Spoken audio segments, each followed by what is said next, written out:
নমস্কার। আপিলা চাপিলার চতুর্থ পর্ব পড়ছিলাম।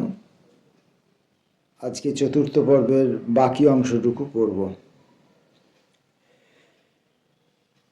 20-এর দশকে সারা দেশ থেকে ছেঁকে অধ্যাপক ও অন্যান্য শিক্ষকদের আমন্ত্রণ করে ঢাকা বিশ্ববিদ্যালয়ে নিয়ে আসা হয়েছিল। অনেকে এসেছিলেন খোদ বিলেত থেকে। প্রথম পর্বের বেশ কয়েকজন উপাচার্য তো খাঁটি সাহেব, অক্সফোর্ড বা কেমব্রিজের প্রখ্যাত ডন। বিশ্ববিদ্যালয়ের আচার্য প্রদেশের গভর্নর 20-30-40-এর দশক জুড়ে বাইরেটা টলমল, কিন্তু বিশ্ববিদ্যালয়ের প্রকৃতি পরিবেশ সম্পূর্ণ ভিন্ন। প্রধানত আবাসিক বিশ্ববিদ্যালয় রমনার মায়াবী প্রাকৃতিক সৌন্দর্যের মধ্যে ছড়ানো ছিটানো সময়ের গতি ঢিমেতাল। ছাত্রছাত্রীদের সঙ্গে অধ্যাপকদের নিবিড় সম্পর্ক। প্রথম বর্ষ থেকেই টিউটোরিয়াল ক্লাসের ব্যবস্থা, যা অধ্যাপক ছাত্র পারস্পরিক বন্ধন আরো দৃঢ় করে আনে। প্রতিটি হলে আলাদা বিনোদন কক্ষ, যেখানে প্রায় প্রতি সন্ধ্যায় বিতর্ক কিংবা বক্তৃতা, সাহিত্য সভা কিংবা সঙ্গীতের আসর বসে। প্রতিটি হলে বার্ষিক নাট্য উৎসব ছাড়াও বিভিন্ন ঋতুতে আনন্দ সন্ধ্যার আয়োজন।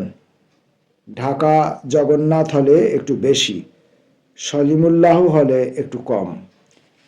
প্রতিটি হলেই ছাত্র ইউনিয়নের সুঠাম ব্যবস্থা, যার জন্য বার্ষিক নির্বাচন দুরন্ত পার্লামেন্টারি কায়দায়। প্রতিটি হলে একজন করে প্রভোস্ট এবং অন্তত 2জন করে হাউস টিচার, যারা বিশ্ববিদ্যালয়ের শিক্ষক মণ্ডলী থেকেই মনোনীত। প্রভোস্টের তত্ত্বাবধানেই প্রতিটি হল ইউনিয়নের পরিকাঠামো। হলের সঙ্গে যুক্ত ছাত্রছাত্রীরা 8-10 জন প্রতিনিধি নির্বাচন করতেন। তাদের মধ্যে একজন প্রধান প্রতিনিধি, যাকে অন্য 2 হলে বলা হতো সভাপতি, অবশ্যই প্রভোস্ট। তবে ঢাকা হলের ক্ষেত্রে প্রধান ছাত্র প্রতিনিধি প্রধানমন্ত্রী রূপে আখ্যাত হতেন। তাছাড়া ছিলেন সাহিত্য সম্পাদক, যিনি হল ম্যাগাজিনেরও সম্পাদক, ক্রীড়া, সমাজসেবা, সংস্কৃতি, নাট্য সম্পাদক ইত্যাদি। ঢাকা হলের প্রধানমন্ত্রীদের মধ্যে পরবর্তী যুগে যারা দেশ বিখ্যাত হয়েছেন, তাদের মধ্যে আছেন কেন্দ্রের প্রাক্তন আইনমন্ত্রী অশোক সেন, প্রেসিডেন্সি কলেজের রসায়নের অধ্যাপক প্রতুলচন্দ্র রক্ষিত, এমন আরও অনেকে। 3 হলের ছাত্রছাত্রীদের যৌথ ভোটে বিশ্ববিদ্যালয়ের ছাত্র ইউনিয়ন সংগঠিত হতো, তারও আলাদা কার্যক্রম। ছাত্রীদেরও আলাদা নিজেদের ইউনিয়ন ছিল। বহু বছর ঢাকা হলের প্রভোস্ট বা আচার্য হিসাবে সমাসীন ছিলেন জ্ঞানচন্দ্র ঘোষ। তিনি 1940 সালে ব্যাঙ্গালোরে চলে গেলে আচার্য নিযুক্ত হলেন সত্যেন্দ্রনাথ বসু। তাঁর নিজের গভীর অনিচ্ছা, কিন্তু ছাত্রদের বিশেষ আগ্রহ, প্রভোস্ট হতে সম্মত হতে হলো তাঁকে। ছাত্রদের মধ্যে কোনো গুরুজনের কাছ থেকে কী ধরনের প্রশ্রয় পাওয়ার ব্যাকুলতা, আচার্য সত্যেন্দ্রনাথ সম্পর্কে তাদের কেন এমন নিশ্চিত প্রত্যাশা, তার একটি দৃষ্টান্তমণ্ডিত কারণ উল্লেখ করি। তিনি ঢাকা হলের প্রভোস্ট। হলের ছেলেরা কি তুচ্ছ ব্যাপারে অন্য কোনো হলের ছেলেদের সঙ্গে মারামারিতে প্রবৃত্ত হয়েছে, ঘুষোঘুষি, হকি স্টিকের আস্ফালন। বিশ্ববিদ্যালয়ের প্রক্টর, তার সহকারীরা, শিক্ষকবৃন্দ ও 2 দলের প্রভোস্ট ছুটে এসেছেন। ঢাকা হলে ছেলেরা একটু থমকে গিয়ে খানিক দূরে দাঁড়িয়ে জটলা করছে। এমন সময় দেখা গেল প্রভোস্ট সত্যেন্দ্রনাথ বসু বিশ্বস্ত, কাঁচা পাকা চুল, পুরু কাঁচের চশমার আড়ালে চোখের তীব্র দৃষ্টি, জোর পায়ে ছেলেদের দিকে আসছেন। সবাই সন্ত্রস্ত, কি জানি কি প্রচণ্ড বকুনি দেবেন এবার। কাছে এসে হঠাৎ বাঁ হাত বাড়িয়ে তিনি কোমল গলায় বললেন, একটা সিগারেট দিবি? প্রথম পর্বে জগন্নাথ হলে প্রভোস্ট ছিলেন সাহিত্যিক ও আইন বিশারদ নরেশচন্দ্র সেনগুপ্ত। তিনি ঢাকা থেকে চলে এলে দীর্ঘদিন ধরে রমেশচন্দ্র মজুমদার ওই পদে সমাসীন ছিলেন। 1942 সালে তিনি উপাচার্য পদে বৃত হওয়ায় দর্শনের অধ্যাপক হরিদাস ভট্টাচার্য মহাশয় এবার জগন্নাথ হলের প্রভোস্টের পদে। সলিমুল্লাহ হলে প্রায় 2 দশক ধরে প্রভোস্ট অধ্যাপক মোহাম্মদ হাসান। তিনি রমেশচন্দ্র মজুমদারের পর উপাচার্য পদে বৃত হলে তার পরিত্যক্ত আসন গ্রহণ করেন মাহমুদ হোসেন। ইতিহাসের অধ্যাপক, 60-এর দশকে ভারতের রাষ্ট্রপতি ডক্টর জাকির হোসেনের অনুজ। মাহমুদ হোসেন সাহেবের মতো সজ্জন বিদ্বান মানুষ সর্ব ঋতুতেই অতি বিরল। পাকিস্তান গঠিত হওয়ার পর তিনি ওই দেশের বিদেশমন্ত্রী হয়েছিলেন কিছুদিনের জন্য।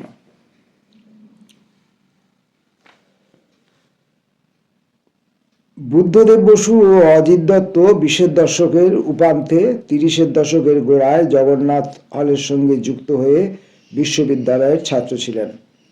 ঢাকা হলের বার্ষিক মুখপত্র শতদল জগন্নাথ হলের বাসন্তিকা। বিশ্ববিদ্যালয় থেকে বেরিয়ে যাওয়ার পরও বহু বছর ওরা দুজনেই বাসন্তিকার জন্য লেখা পাঠিয়েছেন, অধিকাংশই কবিতা। শতদলে যারা লিখতেন তাদের মধ্যে হয়তো ততটা বাইরে পরিচিতি ছিল না। একজনের কথা মনে পড়ে, কানাইলাল মুখোপাধ্যায়। ছাত্রাবস্থায় ভালো ছোট গল্প লিখতেন। জীবনের পরবর্তী অধ্যায়ে কলকাতার ফার্মাতে KLM নামে প্রকাশনা সংস্থা খুলেছিলেন। তার প্রেমের মধুরতা মাখানো এক গল্প এখনো স্মৃতিতে ভাসে। একটি গানে 2টি চরণ তাতে অন্তর্ভুক্ত। অসীম হতে এলো তোমার আক্রমণ, এই কি আমার হেরে যাওয়ার ক্ষণ। সলিমুল্লাহ হলে আমার সমসাময়িক যে ছাত্রকুল ছিলেন তাদের মধ্যে সৈয়দ নজরুল ইসলাম, মুজিবনগরে জন্ম নেওয়া স্বাধীন বাংলাদেশ সরকারের উপরাষ্ট্রপতি। তার অন্য সহকর্মীও অনেকে ঢাকা বিশ্ববিদ্যালয়ের প্রাক্তন ছাত্র। তবে বাঙালি সমাজের এমনই বিচিত্র লীলা। আমাদের সময়ে ফজলুল হক মুসলিম হল ইউনিয়নের সহসভাপতি ছিলেন মোহাম্মদ তোয়াহা, পরে ওই দেশের প্রধান নকশালপন্থী নেতা।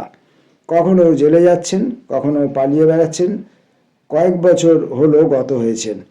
মৃত্যুর পূর্বে আকর্ষণীয় একটি আত্মজীবনী লিখতে শুরু করেছিলেন। বিশ্ববিদ্যালয়ের অধ্যাপকবৃন্দের কয়েকজনের কথা উপরে ঈষৎ উল্লেখ করেছি।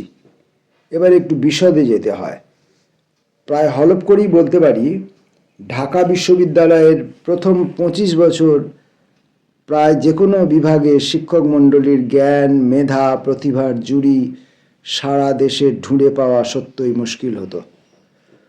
প্রথম দিকের বাঙালি মনীষীদের মধ্যে যারা যোগ দিয়েছিলেন তাদের মধ্যে ছিলেন হরপ্রসাদ শাস্ত্রী, সুশীল কুমার দে, মোহিতলাল মজুমদার, কালিকারঞ্জন কানুনগো, সুশোভন সরকার, বৈজ্ঞানিক সত্যেন্দ্রনাথ বসু ও জ্ঞানচন্দ্র ঘোষের নাম পূর্বেই করেছি। যেমন করেছি দর্শনের অধ্যাপক হরিদাস ভট্টাচার্যের উল্লেখ।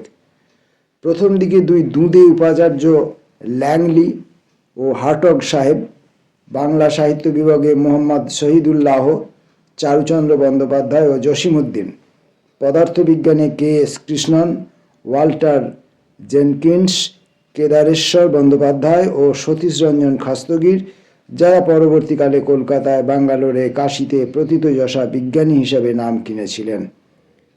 পদার্থবিজ্ঞান বিভাগে আরও ছিলেন আমার পিতৃবন্ধু কাজী সাহেব, কাজী মোতাহার হোসেন, রবীন্দ্রসঙ্গীত বিশেষজ্ঞা সঞ্জিদা খাতুনের বাবা। সুশীল কুমারদের মতো সুদর্শন পুরুষ খুব কম দেখেছি। কখনো সুটটায়ের নিখুঁত বিলিতি সাজে বিশ্ববিদ্যালয়ে আসতেন, কখনো নিটোল বাঙালি পোশাকে। উভয় বেশেই তিনি অনিন্দকান্তি। পড়াতেন অসম্ভব ভালো। বিশেষ করে বলেই ফেলি, ছাত্রীদের হৃদস্পন্দন বাড়িয়ে দেওয়ার ব্যাপারে তাঁর জুড়ি ছিল না। তিনিই সম্ভবত একমাত্র অধ্যাপক যিনি বিভিন্ন সময়ে বিশ্ববিদ্যালয়ের ইংরেজি, বাংলা, সংস্কৃত বিভাগের প্রধান অধ্যাপক ছিলেন। ইংরেজি থেকে স্বেচ্ছায় বাংলা সাহিত্যে পড়ানো চলে যান, পরে বাংলা থেকে সংস্কৃতে। তার বাংলা প্রবাদ বিখ্যাত গ্রন্থ। বাংলা প্রাচীন সাহিত্য নিয়ে তার গবেষণার গভীরতা কিংবদন্তি। তবে অনেকেই হয়তো জানেন না, তিনি রবীন্দ্রনাথের পূরবী কাব্যের ঢঙে অনুপ্রাসের নিক্কণ সমাচ্ছন্ন দেদার কবিতা লিখেছিলেন একদা, যা অন্তত বাসন্তিকা ও শতদলে নিয়মিত মুদ্রিত হতে দেখেছি, পরে বই হয়েও বেরিয়েছে। রাষ্ট্রবিজ্ঞানে যিনি প্রধান অধ্যাপক ছিলেন, তাঁর পাণ্ডিত্য অনস্বীকার্য। তবে তাঁর রুচির সংকীর্ণতা ও গোড়ামি তখনই আমাদের পীড়া দিত। সেটা 30-এর দশকের মাঝামাঝি সময় এক অতিশয় বুদ্ধিমতী প্রতিভাময়ী ছাত্রীকে তিনি ক্লাস থেকে একদিন বের করে দিয়েছিলেন। ছাত্রীটির অপরাধ, তিনি হাত কাটা ব্লাউজ, যা নাকি অধ্যাপকের বিচারে অশ্লীল। পরে ক্লাসে এসেছিলেন। ঢাকা বিশ্ববিদ্যালয়ের ইতিহাসে বোধহয় উজ্জ্বলতম ছাত্রী সেই মহিলা, তবে ছাড়বার পাত্রী তিনি ছিলেন না। প্রতিবাদের ঝড় তুললেন। বিশ্ববিদ্যালয়ের কর্তৃপক্ষ অধ্যাপককে তার ফরমান প্রত্যাহারের নির্দেশ দিলেন। এই শিক্ষক মহোদয়ের অধ্যয়নের ভঙ্গিতে একটি বিশেষ মুদ্রাদোষ ছিল। ডাইশিয়াই বলেছেন, মন্তেস্কু এই মন্তব্য করেছেন, অন্য অমুকে এই বলেছেন, অন্য তমুকে যা বলেছেন তা এই। ডাঁই করা বই নিয়ে ক্লাসে ঢুকতেন। সেসব বই থেকে প্রভূত উদ্ধৃতি বের করে শোনাতেন। তিনি নিজে কি বলছেন তা জানবার সৌভাগ্য আমাদের কোনো দিন হতো না। সাম্মানিক ইংরেজি পড়া আমার হলো না, তবে সাবসিডিয়ারি বিষয় হিসেবে ইংরেজি ছিল, তাই ওই বিভাগের অধ্যাপকদের সঙ্গে পরিচিত হতে সময় লাগেনি। হাসান সাহেব উপাচার্য হওয়ার পর ইংরেজির প্রধান অধ্যাপকের পদ অলঙ্কৃত করেন সত্যেন্দ্রনাথ রায়। জ্ঞানী মানুষ, কিন্তু তার চেয়েও বড় কথা, অমন নিখাত ভালো মানুষ খুঁজে পাওয়া দুষ্কর। টিউটোরিয়াল ক্লাসে তার ভালো মানুষের সুযোগ নিয়ে কত যে দৌরাত্ম্য করেছি তার ইয়ত্তা নেই। তার উদার চেতনা সম্পর্কে একটি গল্প তার সম্পর্কে নাতনি মালিনী ভট্টাচার্য কিছুদিন আগে আমাকে শুনিয়েছিলেন। অধ্যাপক রায়ের এক ভ্রাতুষ্পুত্র অসম্ভব দুরন্ত তার বাড়িতে কিছুদিন ছিল। তার যন্ত্রণায় বাড়ির সবাই কাতর, একমাত্র ডক্টর রায় স্থিতধী অবিচল। তার পড়ার টেবিলে চীনে পোর্সিলেনের অত্যন্ত দুষ্প্রাপ্য ও দামি মস্ত এক মৃৎপাত্র অবস্থান করছিল। ভ্রাতুষ্পুত্রটি একদিন অপরাহ্নে জেঠুর কাছে আবদার জানালো দার্শনিক সম্মত গলায়, জেঠু, আমার এটা ভাঙতে ইচ্ছা করছে। জেঠু সস্মিত হেসে বললেন, ভাঙো। ভ্রাতুষ্পুত্র সঙ্গে সঙ্গে ভেঙে খান খান করল মৃৎপাত্রটি। ইংরেজি সাহিত্যের আরও কয়েকজন অধ্যাপকের কথা বলতেই হয়। অধ্যাপক রায়ের মতোই ভালো মানুষ, মৃদু স্বভাব সুকুমার গঙ্গোপাধ্যায় পরে কলকাতাস্থ চারুচন্দ্র কলেজে সত্যেনবাবু যখন অধ্যক্ষ হন, সুকুমারবাবু সহ অধ্যক্ষ। তার উপরেও আমরা প্রচুর অত্যাচার চালিয়েছি। আর ছিলেন শ্রীমতী চারুপমা বসু, হার্ডি পড়াতেন। আমাদের মতো দুরন্ত ছেলেদের সঙ্গে পেরে উঠতেন না। আমার মাতৃদেবীর সহপাঠিনী, তাহলেও তাকে আদৌ আমল দিতাম না। তবে তিনি মেয়েদের চামারির তত্ত্বাবধায়িকা ছিলেন। আমাদের মধ্যে অপেক্ষাকৃত সাহসী কেউ কেউ ওই আবেশিকায় গিয়ে কোনো মেয়ের সঙ্গে আলাপ করতে চাইলে তার অনুমতি নিতে হতো। তাই দায়ে পড়ে আমরা ক্রমে ক্রমে সভ্যভব্য হতে শিখলাম। ইংরেজি বিভাগে আর ছিলেন বিশাল বপু শ্রীশ দাস, বাংলা সাহিত্যে যার সমান আগ্রহ। একদা আমার বই নামে একটি ব্যক্তিগত প্রবন্ধের বই লিখে নাম কুড়িয়েছিলেন। মজলিসি মানুষ, আমাদের সঙ্গে অঢেল আড্ডা দিতেন। দেশভাগের পর কোথায় হারিয়ে গেলেন, হয়তো আমারই দোষ, ভালো করে খোঁজ নেওয়া উচিত ছিল। ইংরেজি বিভাগে ওই একই সময় ছিলেন ইসরায়েলি অধ্যাপক আলেক্স অ্যারনসন, সাহিত্য চর্চা করতেন। একসময় শান্তিনিকেতনেও ছিলেন। আরও যাকে মনে পড়ে, ইংরেজ মহিলা, এক উদ্ভট স্বভাবের কিন্তু ভারী ভালো মানুষ, A.G. স্টক। যে দুই ইংরেজি অধ্যাপকের নাম উল্লেখ সব শেষে করেছি, তারা মন্মথ ঘোষ ও অমলেন্দু বসু দুজনেরই বুদ্ধদেব বসুর ঘনিষ্ঠ। প্রগতি পত্রিকার সঙ্গে গভীরভাবে জড়িয়েছিলেন। অমলেন্দুবাবু পরে আলিগড় ও কলকাতা বিশ্ববিদ্যালয়ে অধ্যাপনা করেছেন। ইংরেজি বাংলায় প্রচুর পাণ্ডিত্য ছড়ানো প্রবন্ধ লিখেছেন। যাদবপুর বিশ্ববিদ্যালয়ের সঙ্গে শেষের দিকে যুক্ত হয়েছিলেন। তার পড়ানোয় চমক ছিল, গমক ছিল, কথনের চাতুর্যে এবং উদ্ধৃতির সমারোহে ছাত্রকুলকে মাতিয়ে রাখতে পারতেন। সর্বোপরি অত্যন্ত সুদর্শন ও বুদ্ধিদীপ্ত চেহারা। বহুদিন বাংলা লেখার চর্চা ছিল না তার। 60-এর দশকে আমার উপরোধে ফের বাংলা চর্চা শুরু করলেন চতুরঙ্গ পত্রিকায় লেখা দিয়ে। মস্ত উপকার হলো বাংলা সাহিত্যের। আমেরিকা থেকে প্রত্যাবর্তন করলেন 1963 সালে। যখন প্রথম অমলেন্দুবাবুর সঙ্গে দেখা করতে যাই কলকাতা বিশ্ববিদ্যালয়ের ইংরেজি সাহিত্যের, তিনি তখন প্রধান অধ্যাপক, সখেদে জানালেন সহকর্মীদের কেউই তেমন পড়াতে পারেন না। একটা ছেলে যাও পারত তাকে পুলিশে ধরে নিয়ে গেছে। ছেলেটি জ্যোতি ভট্টাচার্য। মনমথবাবু সম্পূর্ণ বিপরীত মেরুর। প্রধানত শেক্সপিয়র ও মিল্টন পড়াতেন। হয়তো হ্যামলেটের একটি উক্তির 3টি কি 4টি পংক্তিতেই প্রহর কাটিয়ে দিতেন। আমাদের যে কোর্স শেষ হচ্ছে না, নির্ধারিত পাঠ্যের অনেক কিছু যে বাকি থেকে যাচ্ছে, তার উদ্বেগ যেমন ছিল না তা নিয়ে আমাদেরও চেতনা ছিল না। কারণ তিনি যেন সৃষ্টির গভীরে আমাদের উত্তীর্ণ করতেন। একটি শব্দ বা একটি বাক্যবন্ধকে ঘিরে ট্র্যাজেডির গহনে ছুঁড়ে দিতেন নিজেকে, নিয়ে যেতেন আমাদেরও। সাহিত্য ও কাব্য আস্বাদনের প্রেরণা সবচেয়ে বেশি মনে হয় তার অধ্যাপনা থেকেই সংগ্রহ করতে পেরেছিলাম। আইএতে আমার পরীক্ষার খাতা দেখেছিলেন। অসম্ভব বেশি নম্বর দেওয়া সত্ত্বেও আমি ইংরেজিতে অনার্স নেইনি, ইংরেজি সাহিত্যের ছাত্র হইনি। তা নিয়ে তার আক্ষেপের অন্ত ছিল না। অনেকেরই হয়তো জানা নেই, নাট্যকার মনমথ রায়ও ঢাকা বিশ্ববিদ্যালয়ের ছাত্র। বাংলায় একাঙ্ক নাটিকা রচনায় তিনি অগ্রদূত, এরকম একটি প্রবাদ আছে। অথচ মনমথ রায়েরও কয়েক বছর আগে থেকে মন্মথনাথ ঘোষ একাঙ্ক নাটক লিখতে শুরু করেন, যার সাক্ষ্য বহন করছে ওই মাত্র 3-4 বছর ধরে প্রকাশিত হয়ে হঠাৎ বন্ধ হয়ে যাওয়া প্রগতি পত্রিকার পৃষ্ঠাগুলি। বিলেত গিয়ে ডিগ্রি আনেননি মন্মথবাবু, সুতরাং বিশ্ববিদ্যালয়ের শিক্ষক সোপানে তাঁর ধাপে ধাপে উন্নতি ঘটেনি। লেকচার হয়েই ছিলেন। দেশভাগের পরে দিল্লি চলে গিয়ে ওখানে একাধিক কলেজে অধ্যাপনা করেছেন। কিন্তু ততদিনে তার মনের গড়ন বদলে গেছে। তার সমসাময়িক বন্ধুবান্ধব, বিশেষত অর্থনীতির অধ্যাপকরা বৃত্তির ক্ষেত্রে উন্নতি করেছেন, প্রচুর উপার্জন করেছেন। তিনি একপাশে পড়ে রয়েছেন। অভিমান আহত মন্মথবাবুর রোগ চেপে গেল। সাহিত্য চর্চা অর্থহীন, ব্যর্থ। তিনি সাহিত্য ভুলে যাবেন। তার নিজের মতো করে তিনি অর্থ উপার্জন করবেন। দিল্লিতে সংসারের খরচ অসম্ভব সংকুচিত করে আনলেন। এমনকি খবরের কাগজ নেওয়া পর্যন্ত বন্ধ করে দিলেন। শুধু এমন একটি সাপ্তাহিক পত্রিকার গ্রাহক হলেন যাতে ফাটকা বাজার নিয়ে বিশদ সংবাদ থাকে। হ্যামলেট, ওফেলিয়ার অন্তর্বেদনার হৃদয় মজরানো বিশ্লেষণ করতেন যে মনমথ ঘোষ, তিনি ফাটকা বাজারে মেতে উঠলেন। অচিরে দেদার টাকা উপার্জন করলেন। দিল্লিতে বড় বাড়ি তুললেন। তার সাহিত্য রস কোথায় হারিয়ে গেল? আমার সম্পর্কে অথচ তার অপত্য স্নেহ বরাবর অটুট ছিল। 80-র দশকের রূপান্তে তার মৃত্যু পর্যন্ত।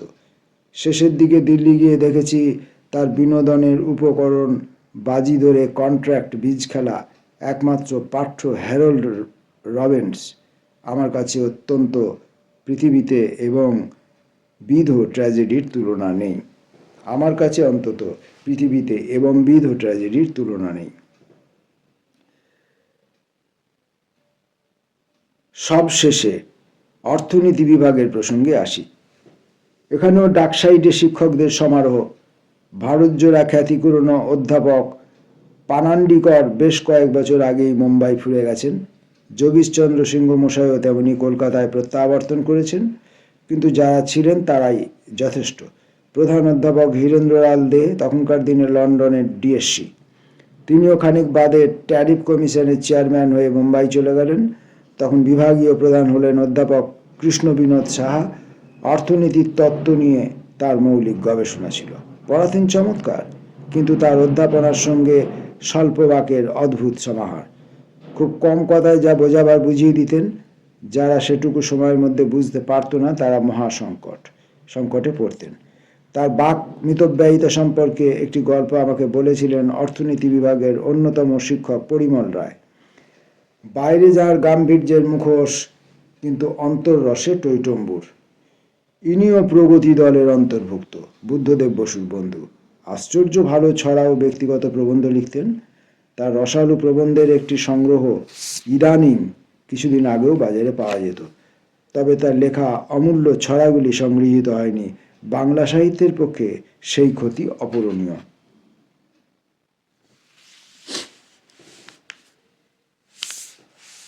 যা বলছিলাম, কৃষ্ণ বিনোদ বাবু টিউটোরিয়াল ক্লাসে পরিমল বাবুকে ক্ষয়িষ্ণু প্রান্তিক উপযোগিতা নিয়ে প্রবন্ধ লিখতে অনুজ্ঞা করেছিলেন।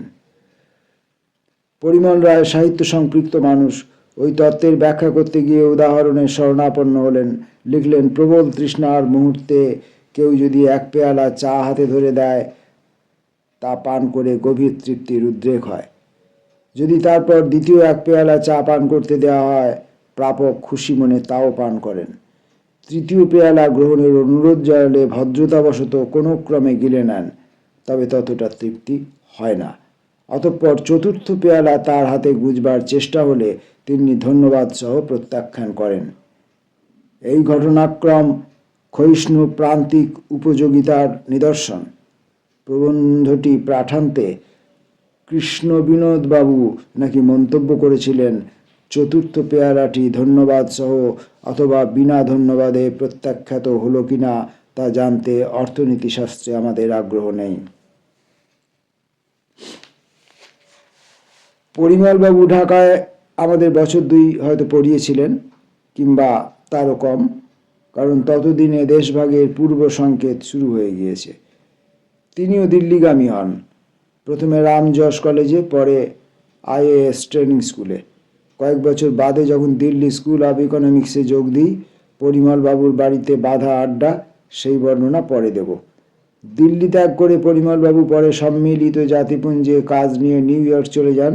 সেখান থেকে আমাকে তিনি যে চিঠি দিয়েছিলেন, তার প্রথম বাক্য, অশোক, এই দেশে গরুতেও থাকে না। এই মন্তব্য বর্তমানের বিশ্বায়িত যুবককুলের মধ্যে যদি প্রচার করতে যাই, তারা আমার গর্দান নেবেন। নিউ ইয়র্ক পৌঁছবার কয়েক মাসের মধ্যেই পরিমলবাবু মারা গেলেন। ওই দেশে তাকে খুব বেশি দিন তাই থাকতে হয়নি। অর্থনীতি বিভাগে তরুণতম শিক্ষক ছিলেন আমার অগ্রজ প্রতিম সমর রঞ্জন সেন, দেশসেবিকা আশালতা সেনের একমাত্র সন্তান। আমরা বিশ্ববিদ্যালয়ে ভর্তি হওয়ার কয়েক মাসের মধ্যেই সমরদা বিলেত চলে গেলেন। বছর 2 বাদে ফিরে এসে আবার পড়াতে শুরু করলেন, তবে অতি স্বল্প সেই অধ্যায়। কয়েক মাস গত হলেই নতুন দিল্লির কৃষি মন্ত্রক থেকে তাঁর আহ্বান এলো, চলে গেলেন। আপিলা চাপিলার 4th পর্বের শেষ অংশটুকু আমরা আজকে পাঠ শেষ করলাম। এখানে ঢাকা বিশ্ববিদ্যালয়ের অশোক মিত্র এবং তার অন্যান্য সহপাঠীরা যে সমস্ত বিখ্যাত শিক্ষক অধ্যাপকদের, বিখ্যাত মানুষদের, শুধু শিক্ষক অধ্যাপক হিসেবে নয়, মনস্বী মানুষ হিসাবেও তারা বিখ্যাত, যাদের খ্যাতি তাদের জীবৎকালের পরবর্তীকালেও সংস্কৃতি, ইতিহাস, সাহিত্য, জ্ঞানান্বেষণের অন্যান্য ধারায় বর্তমান ছিল এবং এখনো আছে। এই সমস্ত মানুষদের সাহচর্যে যদি একজন মানুষ আসে, অটোমেটিক্যালি খুব স্বাভাবিকভাবেই তিনিও অসাধারণ হয়ে উঠবার একটা সুযোগ পান।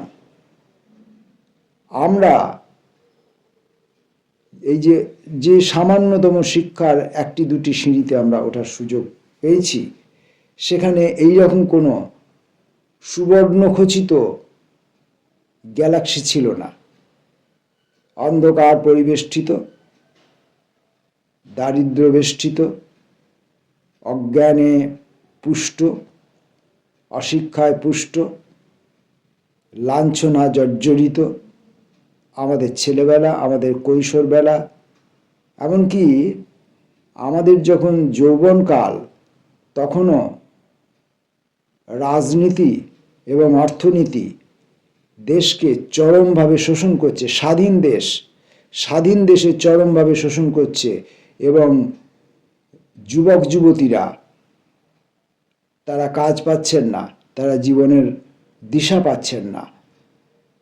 রাজনীতির ধ্বজা ধরাই একমাত্র কাজ হয়ে উঠছে। আজকেও, এই মুহূর্তেও, 1 দশক 2 দশক আগেও যতটা পরিমাণ কাজ যুবক যুবতীরা পেতেন, আজকে সেটাও প্রায় শূন্যে পর্যবসিত হতে চলেছে। যতগুলো সরকারি সংস্থা ছিল, এখন সব বেসরকারি সংস্থায় এবং সংস্থার মালিকের অধিকতর লাভের, অধিকতর মুনাফার জায়গায় পর্যবসিত হয়েছে। মানুষের জীবন অতিষ্ঠ হয়ে পড়েছে, বিপন্ন হয়ে পড়েছে। সরকারি চাকরি চলে যাওয়ার মতন নজির দেখা যাচ্ছে এবং সেক্ষেত্রে আমাদের একটা কোথাও ধারণা হচ্ছে যে কেন্দ্র সরকার, রাজ্য সরকার এবং বিচার বিভাগ এই সকলে মিলে অন্য কোনো এক প্রভুর নির্দেশে শিক্ষা ব্যবস্থাকে, সেটা চিকিৎসাবিদ্যার শিক্ষাই হোক বা সাধারণ স্কুল কলেজ লেভেলের শিক্ষাই হোক, সম্পূর্ণভাবে গুটিয়ে দেওয়ার কোনো একটা পরিকল্পনা করেছেন। এবং তাই রাস্তার মধ্যে ডাক্তাররা, চিকিৎসকরা এবং শিক্ষকরা রাস্তার মধ্যে বসে কাঁদছেন এবং পুলিশের কাছে লাথি খাচ্ছেন। আর বাকি যারা ততটা লেখাপড়া শেখার সুযোগ পাচ্ছেন না, প্রান্তিক মানুষ, দিন আনি খেটে খাওয়া মানুষ, তাদের জীবন আরও বেশি বিপন্ন হয়ে উঠেছে। অশোক মিত্র সাহেব থাকলে আজকে তিনি হয়তো আর একটা আপিলা চাপিলার 2য় অধ্যায় হয়তো লিখতেন। নমস্কার।